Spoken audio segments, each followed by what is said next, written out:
خوف خدا میں رونے والی آنکھ، نمبر 1۔ نمبر 2، اچھا اب روایت میں یہ بھی آیا، نمبر 2، غم حسین میں رونے والی آنکھ،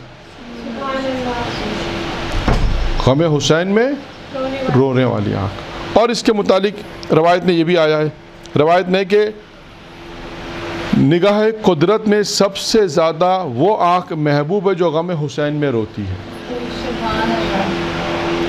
دیکھیں اگر اسی آنکھ سے نکلنے والا یہ آنسو غم حسین میں ہو تو یہ آنکھ نگاہ قدرت میں سب سے زیادہ محبوب ہے۔ اور آگے ایک روایت اور بھی بیان کر دوں، ایک روایت میں ہے کہ قیامت کے دن ہر آنکھ اشبار ہوگی، ہر آنکھ روئے گی، قیامت کے دن ہر آنکھ روئے گی، لیکن غم حسین میں رونے والی آنکھ خوش ہوگی۔ تو 2 آنکھیں ہو گئیں، 5 آنکھوں کا ذکر ہے میں نے عرض کیا، جن میں سے پہلی کیا ہے؟ پہلی وہ خوف خدا میں، اگر دنیا کے اندر خوف خدا میں اس نے گریہ کیا ہوگا تو روز قیامت میں یہ آنکھ نہیں روئے گی۔ 2 کون سی ہیں؟ غم حسین میں رونے والی آنکھ۔ اور یہ بھی ہے روایت میں کہ اگر انسان امام حسین علیہ السلام کے غم میں کتنا روئے، بات آگے تو ایک جملہ بیان کر دوں، محرم بھی قریب ہے، صرف ایک جملہ بیان کرتا ہوں، کتنا معیار ہے۔ روایت میں آیا ہے کہ مکھی کے پر کے برابر بھی اگر آنسو نکل جائے تو وہ بھی اس کی بخشش کے لیے کافی ہوگا، یعنی اس کے لیے بخشش کے لیے سبب بن سکتا ہے۔ اور یہ ہے روایت کا ٹکڑا کہ اگر آنکھ سے نکلنے والا آنسو مکھی کے پر کے برابر ہی کیوں نہ ہو، وہ جہنم کی آگ کو خاموش کر سکتا ہے۔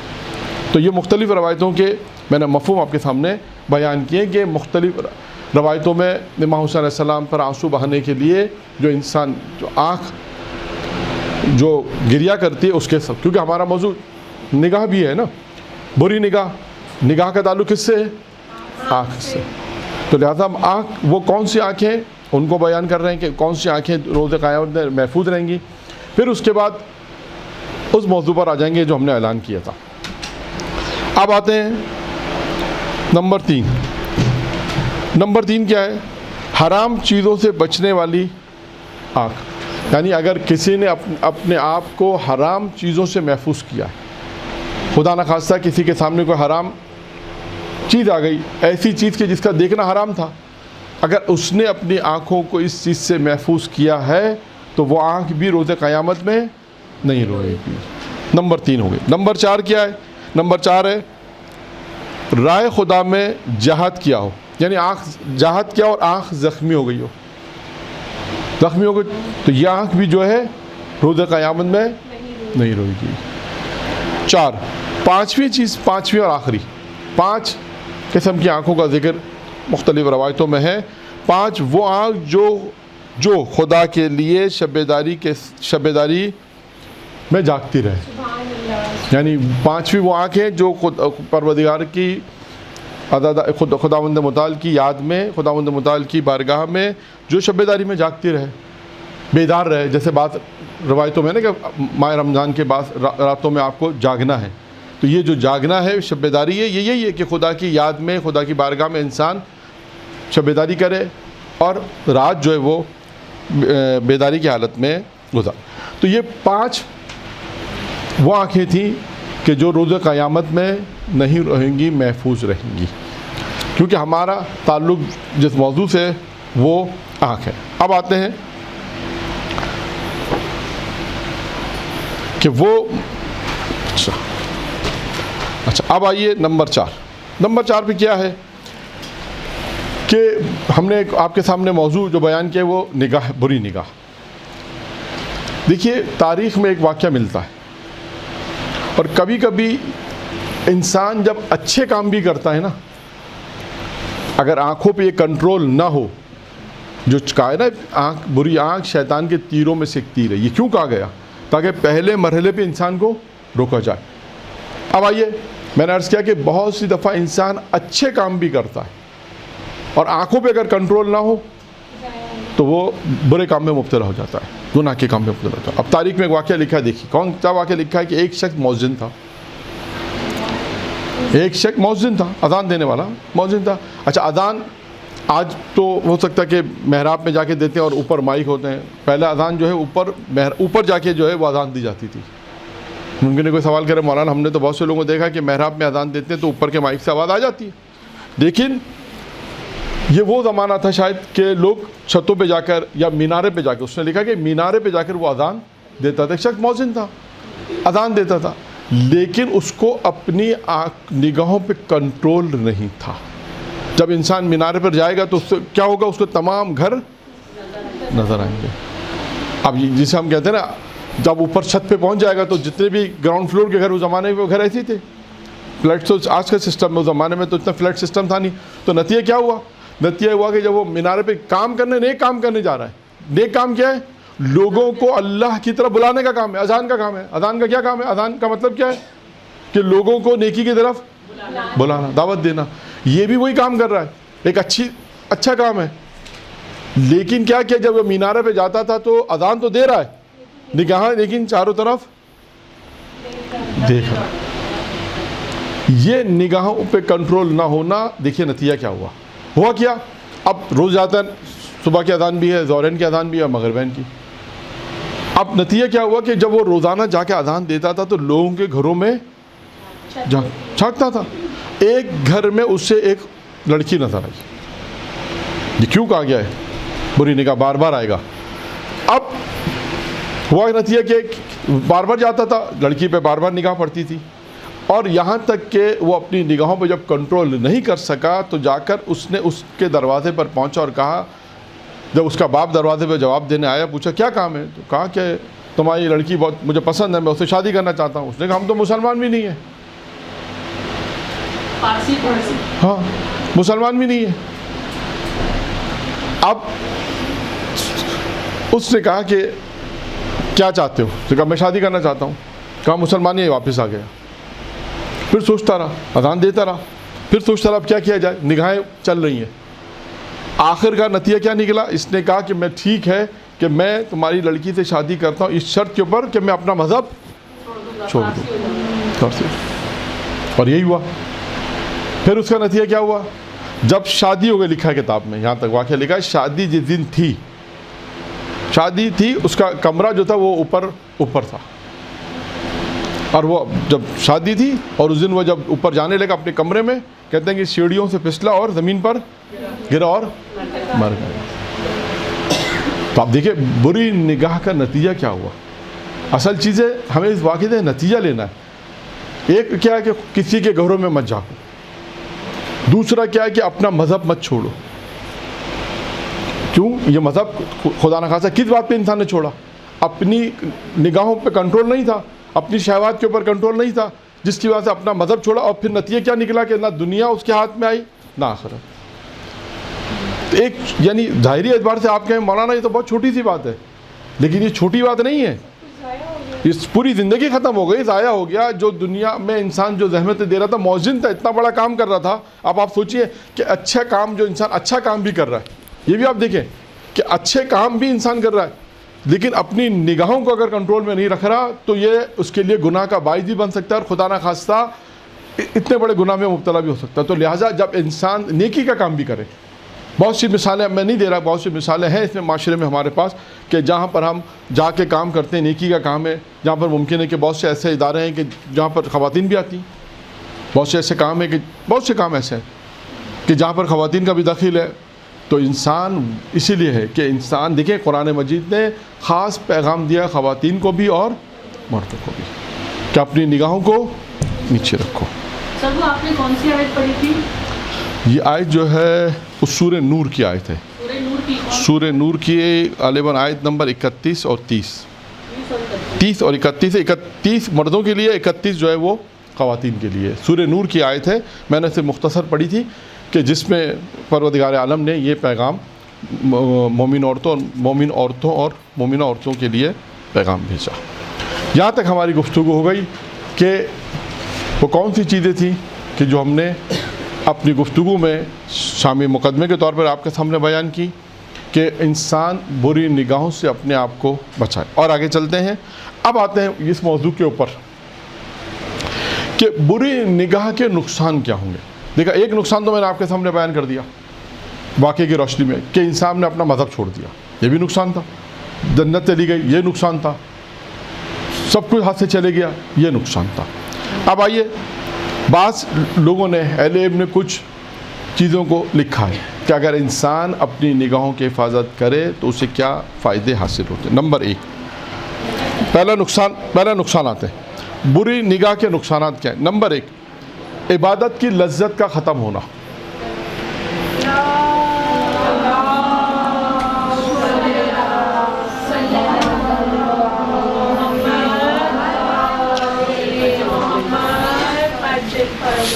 پہلی چیز ہے, موضوع ہے ہمارا بری نگاہ کے نقصانات. پہلا موضوع ہے, پہلا جو اس کا نقصان ہے جو لکھا گیا ہے, بعض اہل علم نے لکھا ہے, وہ ہے عبادت کی لذت کا ختم ہونا.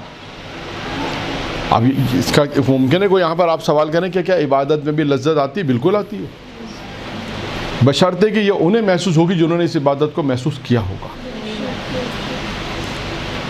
جس طرح اگر وہ عبادت انجام دیتی ہیں یا دیتا ہے لڑکا, اگر اسے ایک لذت باقاعدہ محسوس ہوگی, بشرط یہ کہ اس لذت کو احساس کرے کہ ہاں یہ مجھے عبادت میں لذت محسوس ہو رہی ہے.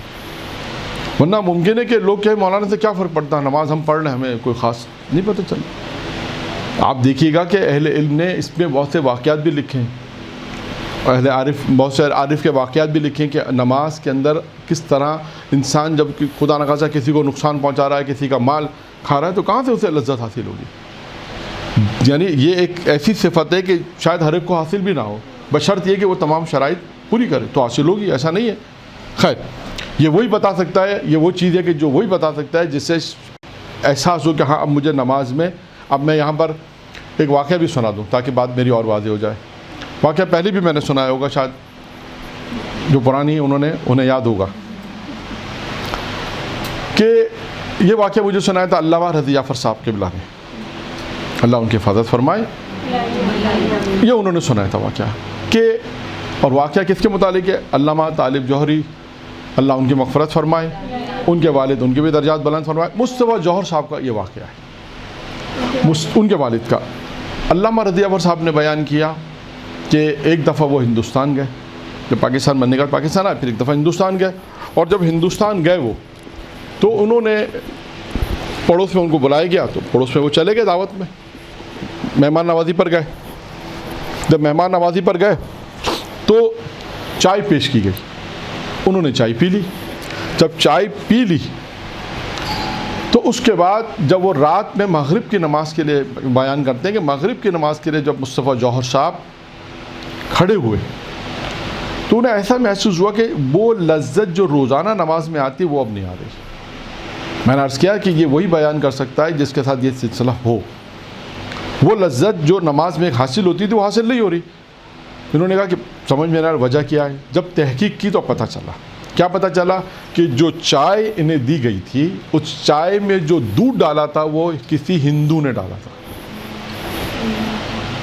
اب آپ سوچیں کہ ایک کپ چائے اگر آپ کسی کو دے رہی ہیں, اس چائے میں اگر کسی نے, صرف ایک ہندو نے, مطلب مل پیک تھا فرض کر رہے ہیں, اب دودھ جو اس میں بھی تھا, دودھ اٹھا کے ایک چائے میں دودھ ڈالا اور جا کے پیش کر دیا, تو اس ہندو کے چائے میں دودھ ڈالنے سے اتنی تاثیر ہوئی کہ اس چائے میں وہ اثر آ گیا کہ وہ شخصیت جو روزانہ اپنی نماز میں لذت حاصل کرتی تھی وہ لذت چلی گئی.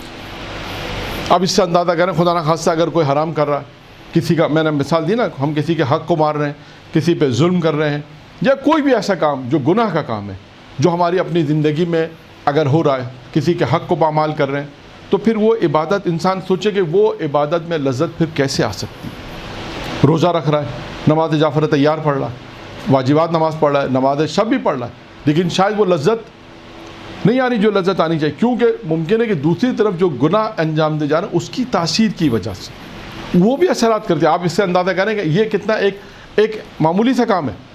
آپ کی ہماری نگاہ میں شاید معمولی یہ ہے کہ ایک ہندو نے چائے دے دی, کیا فرق پڑتا ہے, چائے میں دودھ ڈالے کیا فرق پڑتا ہے, آپ کہیں گے مولانا اس سے کیا فرق پڑتا, لیکن روحانیت ختم ہو. تو اس سے اندازہ ہوتا ہے کہ اگر خدا نخواستہ کوئی گناہ کا کام ہوگا کیسے انسان اس عبادت کے اندر لذت. دیکھیں پہلی چیز جو انہوں نے بیان کی بری نگاہ کی جو پہلی چیز ہے عبادت کی لذت کا ختم ہونا. تو اس واقعے سے یہ بات واضح ہو گئی کہ عبادت میں لذت ہوتی ہے. خود قبلہ نے بیان فرمایا کہ وہ لذت نہیں آ رہی جو نماز میں آتی تھی. ایک نمبر 2 تقوی میں کمی ہو جائے گی.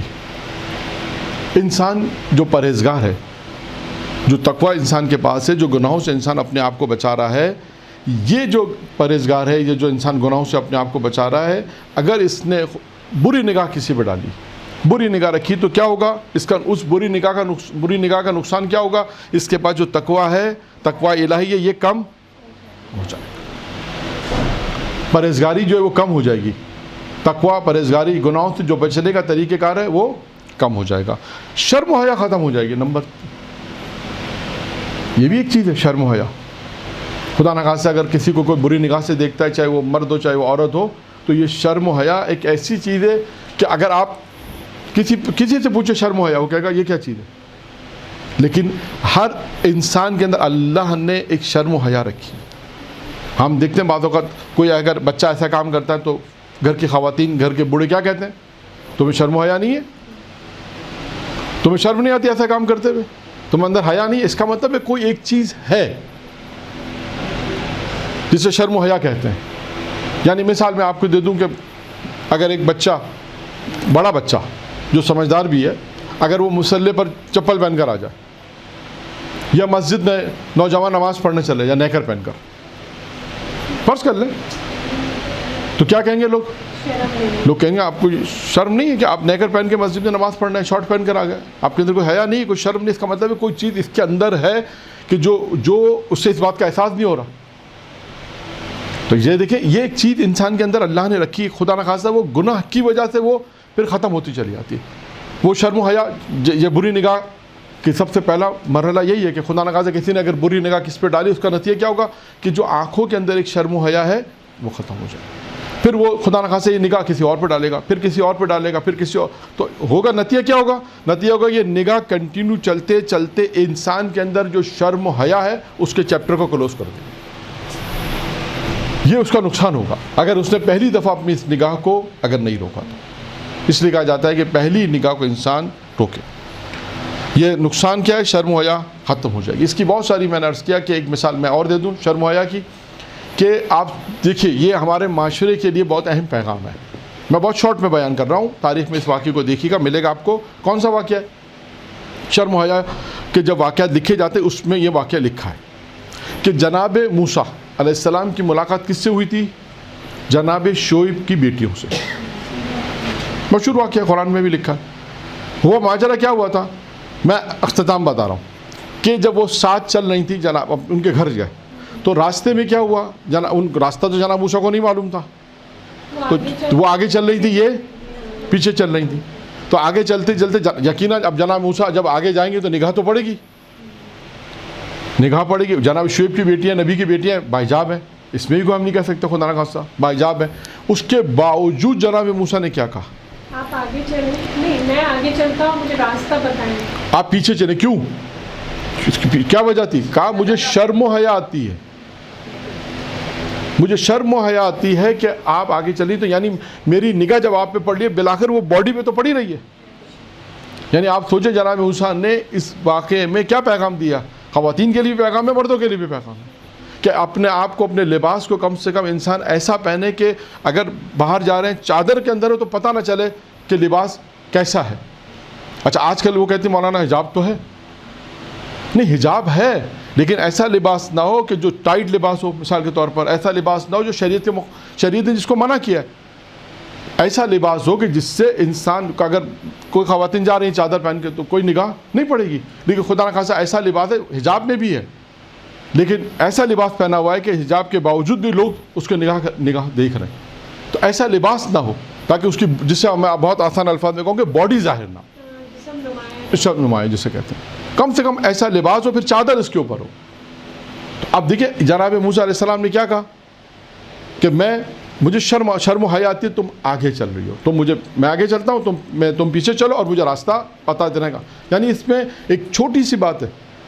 میں نے عرض کیا کہ بعض باتیں ہر جگہ میں عرض کر رہا ہوں ظاہری اعتبار سے لوگوں کے لیے بہت چھوٹی ہوگی، لیکن انسانی زندگی گزارنے میں بہت اہم کردار ہے یہ شرم و حیا، جس کی ایک مثال میں نے آپ کو یہ ایک اور دے دی، کئی مثالیں اس کی اور بھی ہیں۔ بالآخر انسان اپنی نگاہوں کی حفاظت کرے۔ اس کے بعد ہے دنیاوی عذاب میں مبتلا ہونا، یہ انسان کو دنیاوی عذاب میں مبتلا کرائے گی۔ دنیاوی عذاب میں مبتلا کیسے ہوگا؟ دوسرے کو مثال کے طور پہ دوسرے گناہوں میں اور اس میں بڑا فرق ہے۔ دیکھیے دوسرے گناہوں میں اور اس گناہ میں کیا فرق ہے؟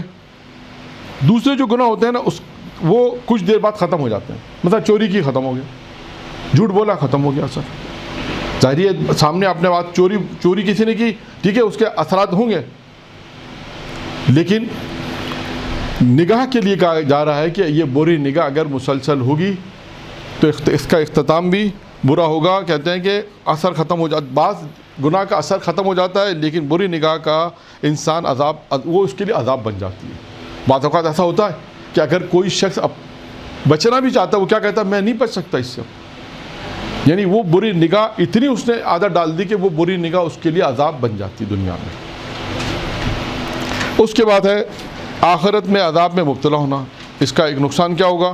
روایت میں ہے، جامع الاخبار کتاب میں ہے، حضرت محمد مصطفیٰ صلی اللہ علیہ وسلم سے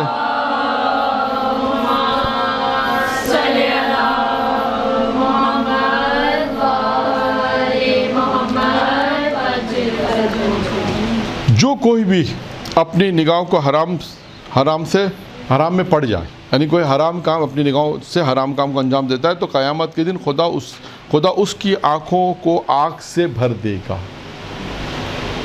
اگر دنیا میں کسی نے اپنی نگاہوں کو یعنی کسی نے اپنی نگاہوں میں بری نگاہ کی اور آنکھوں کو حرام میں مبتلا کیا، تو اس کا نتیجہ کیا ہوگا؟ روز قیامت میں پیغمبر فرماتے ہیں خداوند متعال اس کی آنکھ کو آگ سے بھر دے گا۔ پھر اس کے بعد چوتھا نقصان ہے ترک عبادت، انسان عبادت کو ترک کر دے گا، یعنی یہ وہ گناہ ہے کہ جو انسان کی عبادت میں ترک کا باعث بنے گا، یعنی بری نگاہ سے اطاعت ذکر الہی میں رفتہ رفتہ کمی ہو جائے گی، یہاں تک کہ ترک کی نوبت بھی آ جائے گی۔ یعنی یہ ہو سکتا ہے ایک شخص نیک ہو، نماز پڑھتا ہو، روزے بھی رکھتا ہو، عبادت کرتا ہو، خدا نخواستہ وہ اگر اس بیماری میں مبتلا ہو گیا، بری نگاہ میں مبتلا ہو جائے گا، تو پھر نوبت کیا آئے گی؟ آہستہ آہستہ یہ عبادت دور ہوتی چلی جائے گی۔ آپ دیکھیں اس کے نقصانات ہیں، بری نگاہ کے یہ نقصانات ہیں۔ اور اس کے بعد ساتواں نقصان ہے دل کی تاریکی، دل انسان کا تاریک ہو جائے گا۔ کبھی بہت مقامات پر آیا نا کہ دل انسان کا صاف ہونا چاہیے، دل انسان کا شفاف ہونا چاہیے۔ قلب کے متعلق بہت ہیں کہ انسان کا یہ قلب جو انسان کو کمالات، میری امام کی روایت ہے کہ جو انسان کو کمالات تک پہنچاتی ہے، اس میں ایک دل کا اہم کردار ہے۔ لکھا ہے کہ ہر بری نگاہ انسان کے دل پر بہت نقصان پہنچاتی ہے، بہت مشکل ہے انسان اس بیماری سے باہر نکلتا ہے بہت کوششوں کے بعد، یعنی ایمان کی جو لذت ہے وہ انسان کو حاصل کرنی پڑتی ہے۔ جب انسان ایمان کی لذت حاصل کرے گا تو یہ بیماری سے دور ہوگا۔ اور آخری جو یعنی آٹھواں جو ہے وہ یہ ہے کہ بار بار بری نگاہوں میں اضافے کے بعد بنتی ہے، یعنی خدا نہ خواستہ بار بار اگر انسان بری نگاہ کرے گا تو یہ گناہوں میں اضافے کا باعث بنتی ہے۔ یہ 8 نقصانات تھے بری نگاہ کے جو میں نے آپ کے سامنے بیان کیے، 8 نقصانات ہیں۔ اب آتے ہیں انسان اپنی نگاہوں کو اگر اچھا رکھے تو اس کے کیا فوائد ہیں۔ نمبر ایک جو بھی بیان ہوا وہ ہے جنہوں نے لکھا لذت ایمانی، وہی لذت اگر انسان اپنے آپ کو اس بیماری سے، اس گناہ سے محفوظ رکھے گا تو لذت ایمانی، جسے ایمان میں انسان کی ایک لذت میں اضافہ ہوگا۔ اور یہاں پر ایک روایت بھی ہے جو نبی کریم حضرت محمد مصطفیٰ صلی اللہ علیہ وآلہ وسلم نے ارشاد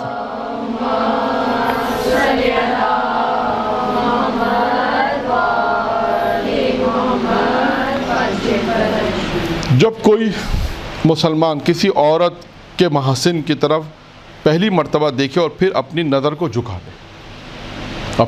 جھکا لے تو خداوند متعال اس کو ایسی عبادت کی توفیق مرحمت فرمائے گا کہ جس کی حلاوت جس کی لذت وہ محسوس کرے گا۔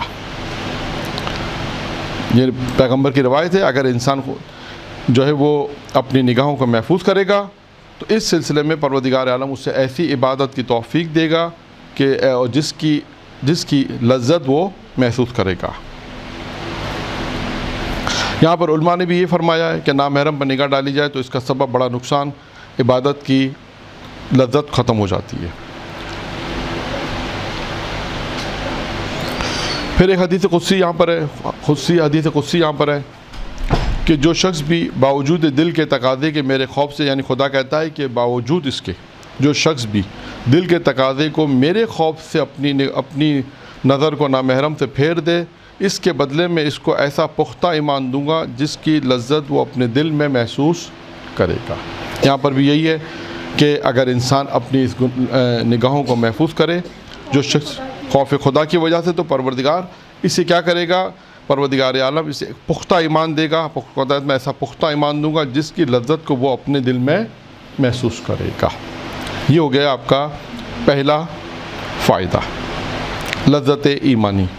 دو، اچھا اب یہاں پر اس سے پہلے انہوں نے ایک اور بھی مطالب لکھے کہ لذت ایمان، یعنی ایمان کی مٹھاس، یعنی ایمان کی جو لذت ہے وہ کیسے حاصل ہوتی ہے، اس کی کیا علامتیں ہیں، اس کو بھی بیان کیا انہوں نے۔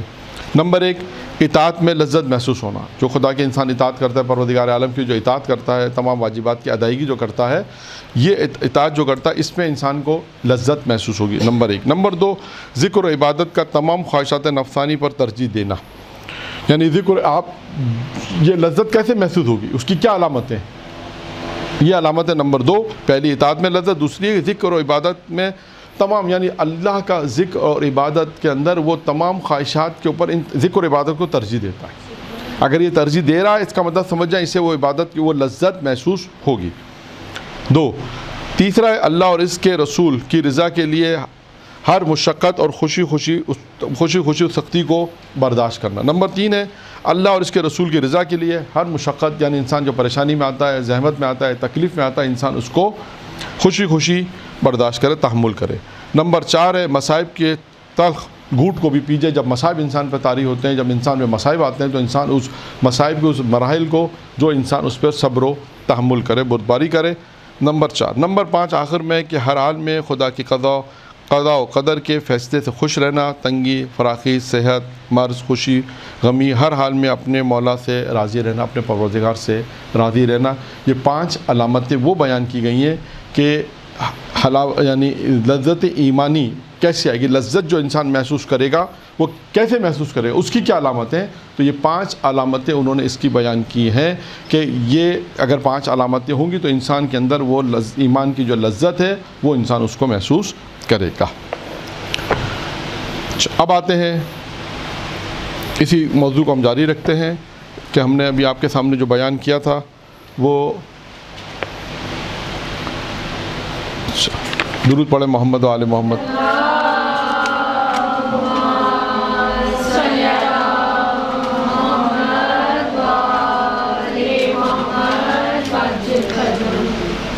ہاں، انسان اپنی نگاہ کی محفوظ کرے تو پروردگار عالم اسے کیا دیتا ہے؟ نمبر ایک کیا تھا؟ لذت ایمانی، یعنی لذت کو محسوس کرنا۔ نمبر دو، قرب خداوندی کی دولت مل جائے گی۔ نمبر دو کیا ہے؟ قرب خدا، یعنی خداوند عالم کی قربت اس سے حاصل ہوگی، یعنی وہ دولت ملے گی کہ اس کے عمل ایسے ہوں گے کہ وہ خدا کی قرب کو حاصل کرے گا۔ حدیث قدسی ہے، اس میں خدا فرماتا ہے جو ٹوٹے ہوئے دلوں سے قریب ہو، اس کے متعلق ہے، یعنی جس کو ٹوٹے ہوئے دلوں سے وہ خدا قریب ہو جاتا ہے۔ آنکھوں کو بری نگاہ سے بچانے میں دل کی آرزو ٹوٹنے سے دل ٹوٹ جاتا ہے۔ دیکھیں نا، خدا نہ خاصا کسی نے اگر بری نگاہ کسی پہ کی ہے، اس نے کہا میں نہیں دیکھتا نا محرم کو، تو اس کے نہ دیکھنے سے کیا ہوگا؟ دل کی جو آرزو ہے، جو دل چاہتا ہے اس کے مخالف کام ہو رہا ہے، تو دل کے ٹوٹنے کا سبب بنتا ہے۔ تو خدا کہتا ہے کہ یہ عمل جو ہے کہ جس نے اپنے دل کو توڑا، اپنی نگاہ کی وجہ سے اپنے دل کو توڑا، اس عمل سے خدا کا قرب حاصل ہوتا ہے، اور جو ہزاروں نوافل اور اذکار سے بھی حاصل نہیں ہو سکتا۔ یعنی آپ دیکھیں اس کے تشریح اس طرح ہے کہ کسی نے نامحرم کو دیکھا، اب اس نے کہا نامحرم کو دیکھنا حرام ہے، فوراً اپنی نگاہ نیچے کر لی۔ جب فوراً نگاہیں نیچے کی تو کیا ہوا نتیجہ کہ اس کے اندر دل کے اندر ایک آرزو تھی نا نامحرم کو دیکھنے کی، وہ دل ٹوٹا۔ تو خدا کہتا ہے یہ دل اس نے توڑا ہے نا، اس کا میں اس کو کیا اجر ثواب دوں گا؟ کہا یہ اجر و ثواب اس میں لکھا ہے کہ جو 1000 یعنی خدا کا قرب حاصل ہوگا، یہ قرب خدا جو حاصل ہو رہا ہے، لکھا ہے کہ 1000 نوافل یعنی سنت نمازیں بھی ہزاروں پڑھے گا تب بھی یہ قرب حاصل، یا اور اذکار کرے گا تب بھی یہ حاصل جو اس ایک عمل سے حاصل ہو جائے گا۔ یعنی اس کا مطلب دیکھیں کہ انسان جیسی نامحرم پہ نگاہ پڑے، اپنی نگاہوں کو نیچے کرے، بری نگاہوں سے اپنے آپ کو محفوظ کرے تو قرب الہی حاصل ہوتا ہے۔ پھر اس کے بعد تیسری چیز ہے روحانی ترقی۔ انسان اگر اپنے آپ کو ان گناہوں سے بچائے گا تو روحانی ترقی ہوگی۔ اس کے بعد اب دیکھیں روحانی ترقی بھی یہی ہے کہ انسان خدا کے قرب حاصل ہوگا، نیکی کی طرف جائے گا، برائی سے اپنے آپ کو بچائے گا، انسان اس جگہ پہنچے گا جو بہت سے واقعات ہم نے کمالات کی جو بہت سے واقعات بیان کیے، وہ یہی ہے کہ انسان اپنے آپ کو گناہوں سے بچائے گا، بالخصوص اس گناہ سے، تو پروردگار عالم اس کے اندر روحانی ترقی بھی پیدا کرے گا، وہ آگے بڑھے گا۔ جب انسان آگے بڑھتا ہے خود اسے اس بات کا احساس ہوتا ہے کہ اور لیکن یہ احساس بس ہمیشہ یہ کہتا رہے کہ خدا میں گناہوں سے محفوظ رکھ مجھے، اور انسان کے پھر قلب کے اندر پروردگار عالم اس قوت کو پیدا کرتا ہے کہ روحانی طاقت ایک پیدا کرتا ہے جو انسان کو آگے لے کے چلتی ہے۔ پھر اس کے بعد لکھا ہے کہ نور خدا باطن میں داخل ہوتا ہے۔ اب اس کی بھی تشریح اسی طرح ہے، نور خدا وہی ہے کہ انسان کے اندر ایک قدرت پیدا ہو جاتی ہے، خدا کی طرف سے قدرت پیدا ہوتی ہے کہ انسان اس قدرت کی وجہ سے، اس نور کی وجہ سے انسان آگے زندگی اچھی طرح بسر کرتا ہے، جس میں لکھا ہے تشریح پر جب مومن آنکھوں کو بار بار نامحرموں سے بچانے کی مشق کرتا ہے اور دل کو بھی لذت لینے سے روکتا ہے تو یہ کام نفس پر بہت ناگوار گزرتا ہے۔ یعنی اگر آپ گناہ سے اپنے آپ کو بچائیں گی تو کس کو نقصان پہنچا رہی ہے؟ اپنے نفس کو۔ نفس یہ چاہتا ہے کہ انسان گناہ کرے، لیکن آپ نے کہا نہیں میں نے مقابلہ کرنا ہے، یہ گناہ نہیں کرنا۔ تو اب جب بار بار اگر اس کا مقابلہ کرتا ہے اور اس پر یہ عمل نفس کے اوپر جو ناگوار گزرتا ہے اور دل کے ٹکڑے ٹکڑے ہو جاتے ہیں اور پھر خدا کا نور اس کے دل کی گہرائیوں میں داخل ہو جاتا ہے۔ ممکن ہے کہ یہ چیز آپ کہیں نور خدا سے کیا مراد ہے؟ وہی قدرت خدا، نور خدا سے مراد ہے کہ کوئی چیز انسان کے اندر آئے گی، طاقت پیدا ہو جائے گی، کوئی وجود جیسا نہیں ہوگا کہ بولے کوئی چیز اندر جا رہی ہے، نہیں، خدا کوئی نور نہیں ہے، یعنی خدا کا نور یعنی ایک طاقت انسان کے اندر آئے گی کہ جس کی وجہ سے کیا ہوگا، جس کی وجہ سے انسان کے اندر ایک قوت پیدا ہوگی اس گناہ سے بچنے کی۔ پھر اس کے بعد کتنے فائدے ہو گئے؟ 4۔ نمبر 5واں، یہ جہاد اکبر کا ثواب ہے، یعنی انسان اگر اپنے آپ کو گناہوں سے بچا رہا ہے تو یہ اس کا فائدہ کیا ہے؟ جہاد اکبر، جو ہے نا کہ اپنے نفس کے خلاف جو جہاد کرتا ہے اسے کہتے ہیں جہاد اکبر۔ وہ روایت مشہور ہے کہ پیغمبر کی روایت ہے نا کہ جو جہاز سے پلٹ رہے تھے، کہا کہ ہم تو جہاز سے یہودی اور کافروں سے جہاز سے آ رہے ہیں، تو پیغمبر نے کیا کہا؟ اس سے بھی بڑا جہاد ہے۔ تو کیا کہا؟ اس سے بڑا کیا جہاد ہے؟ اپنے نفس کے خلاف جاتے ہیں۔ ہم جہاد اکبر کی طرف سے جہاد اکبر کی طرف جاتے ہیں۔ ہاں، اور جہاد اکبر ہمیشہ ہے، ہر زندگی کے ہر موڑ پر ہے، یہ تو پیغمبر نے انہیں بتایا۔ تو جہاد اکبر کیا ہے؟ جہاد اکبر کا جو ثواب ہے، جو نفس کے خلاف انسان کے لڑنے کا ثواب ہے، وہ اس گناہ سے اپنے آپ کو بچانے کا ثواب ہے۔ پھر اس کے بعد ہے نور ہدایت۔ نور ہدایت جذب کرنے کی صلاحیت، یعنی اس کے اندر وہ صلاحیت پیدا ہو جائے گی۔ نور ہدایت، خدا کی طرف سے جو نور آ رہا ہے، اس نور کو اپنے اندر صلاحیت اس کے اندر پیدا ہو جائے گی اس نور کو جذب کرنے کی، کہ وہ نور کو اپنے اندر لے لے گا، جسے کہتے ہیں جنت حاصل ہوگی، یہ گناہوں سے بچے گا، جنت ملے گی، غیر معمولی روحانی قوت نصیب ہو جائے گی۔ وہی بات آگے جو پہلے گزری ہے، روحانی قوت غیر معمولی طور پہ، یعنی وہ ہو سکتا ہے کہ بعض اوقات انسان اس گناہ سے اپنے آپ کو بچائے تو غیر معمولی روحانی قوت بھی حاصل ہوگی، ایمان قوی ہوگا۔ ادھر کیا تھا؟ تقویٰ ضعیف ہو جائے گا، ادھر کیا تھا؟ ایمان قوی ہوگا۔ انسان اپنے آپ کو اس گناہ سے بچائے گا تو ایمان قوی ہوگا۔ پھر اس کے بعد ہے جہنم کا دروازہ بند ہو جائے گا۔ پھر اس کے بعد ہے وسعت رزق اور اولاد کی خوشی نصیب ہوگی۔ اگر انسان اس گناہ سے اپنے آپ کو بچائے گا تو کیا ہوگا؟ وسعت رزق میں اور اولاد کی خوشی سے نصیب ہوگی۔ اور آخری جو 12واں فائدہ ہے کہ آنکھیں روز قیامت میں رونے سے محفوظ رہیں۔ یہ 12 فوائد ہیں جو میں نے آپ کے سامنے بیان کیے کہ انسان اپنی نگاہوں کو اگر بچائے، بری نگاہوں کو بچائے گا تو اسے 12، ویسے اور بھی بہت سے فوائد ہیں جو کتابوں میں لکھے ہیں، تو مختصر ہم نے 12 فوائد بیان کیے ہیں، 8 نقصانات بیان کیے ہیں، اور اس کے بعد شروع میں وہ بیان کیا کہ کون سی آنکھیں تاری آنکھیں روئیں گی، لیکن 5 آنکھیں ہیں جو روز قیامت میں نہیں روئیں گی۔ ان 5 آنکھوں کا بھی ہم نے ذکر کیا، اور اس کے بعد مقدمے کے طور پر آپ کے سامنے یہ بیان کیا کہ اللہ نے انسان کو خلق کیا ہے، تمام چیزیں عطا کی ہیں، تمام شعور بھی دیا ہے، اور وہ چیزیں بھی عطا کی ہیں جن میں سے ایک آنکھ ہے کہ اگر انسان اس آنکھ سے اگر اپنے آپ کو گناہوں سے بچا لے گا تو اس کو کیا کیا فائدے نصیب ہوں گے۔ وآخر دعوانا والحمد للہ رب العالمین۔